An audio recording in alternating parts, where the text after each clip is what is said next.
Isang mapagpalang araw mga kamix, welcome to my vlog. So for today's vlog mga kamix ay DIY na naman tayo. Ay stay ako lang pala, hindi pala kayo kasali. Joke.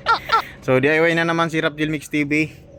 Change oil tayo kay body. So ito yung aking bagong langis na na-discover, Goodyear 10W40 at saka yan naman yung kanyang oil filter C110.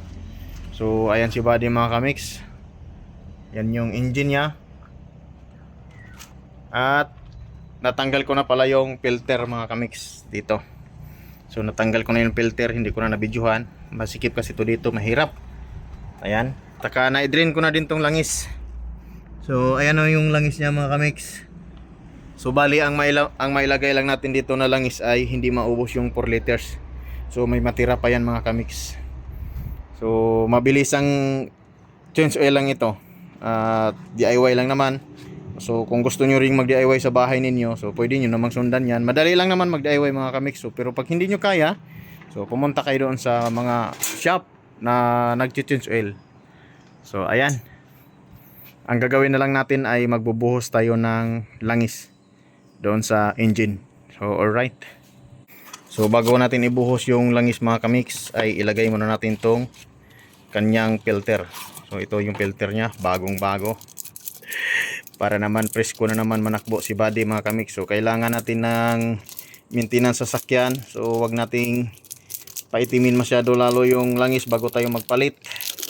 Kasi pag lumapot na yung langis mga kamix, magbuo-buo yan doon sa container, doon sa ilalim, yung istaka ng langis. So kailangan wag natin masyadong paitimin. So ito pala mga kamix ay every 3 months ako nag-change oil nitong sasakyan na to. 3 months to 4 months, ganyan lang. Pag alam ko na pwede nang mapalitan yung langis, so pinalitan ko na siya. Ikakabit muna natin ito at hindi ko muna bidyuhan kasi medyo mahirap. Ayan o, masikip. Tapos ko na nailagay yung oil filter mga kamix. So ngayon, magbubuhos na tayo ng langis. Naibalik ko na pala yung plug doon sa pinag-drainan natin sa langis. So naibalik ko na. At ngayon, ibubuhos na natin ito.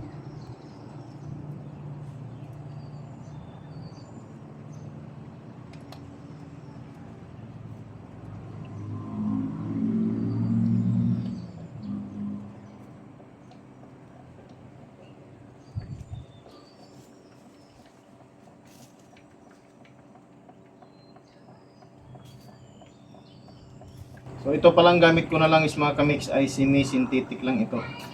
So hindi po talaga ito fully synthetic. So semi-synthetic lang para kay body.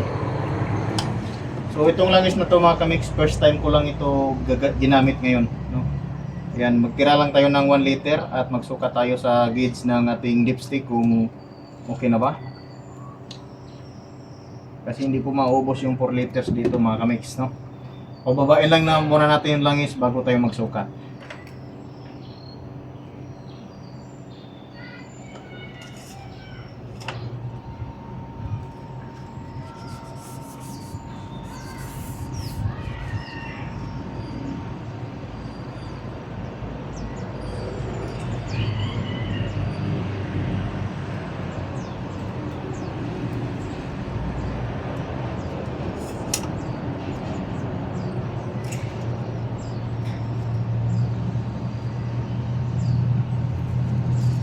Okay na yung langis niya mga kamix, saktong sakto lang, nasa guhit na siya. At ang natira sa ating langis ay mayroon siyang natirang 1 liter. So sa kabuuan mga kamix, ang nailagay lang natin na langis dito kay body 16 valve ay 3 liters lang. So may natirang 1 liter dito mga kamix. So hindi na ubos yung 4 liters. At ngayon, takpan na natin. So, ganun lang mag-DIY, mag-change oil mga kamix, no? Kung kaya nyo naman, so pwede nyo gawin. O, kaysa magbabayad pa kayo, pero pag hindi nyo talaga kaya, so mas maganda pagdalhin nyo sa magaling mag-change oil or marunong. So, ganun lang naman. Drain mo lang naman yung langis. Pagkatapos tanggalin mo yung lumang oil filter.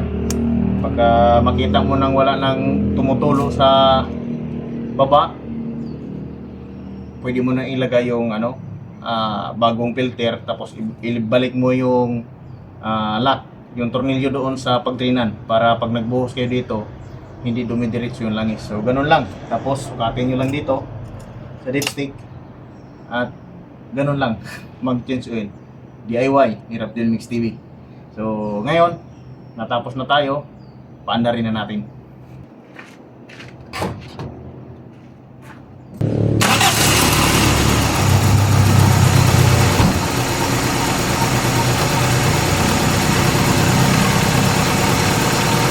Yan na mga kamix, na paandar na natin at medyo mataas pa yung kanyang minor dahil mag-start pa siya. Magiging normal yung minor niya kapag makuha na yung saktong limit ng makina at aandar na rin itong radiator fan. So natapos na tayo mag-change oil. So sana may natutunan kayo sa ating pag-DIY. So kung bago lang ka pala napadaan sa ating channel mga kamix, baka pwede subscribe, palike and share na rin. So sana hindi kayo magsawang sumuporta sa Hirap Din Mix TV. Maraming salamat sa panonood. Malaking bagay na po yan sa akin. Thank you for watching.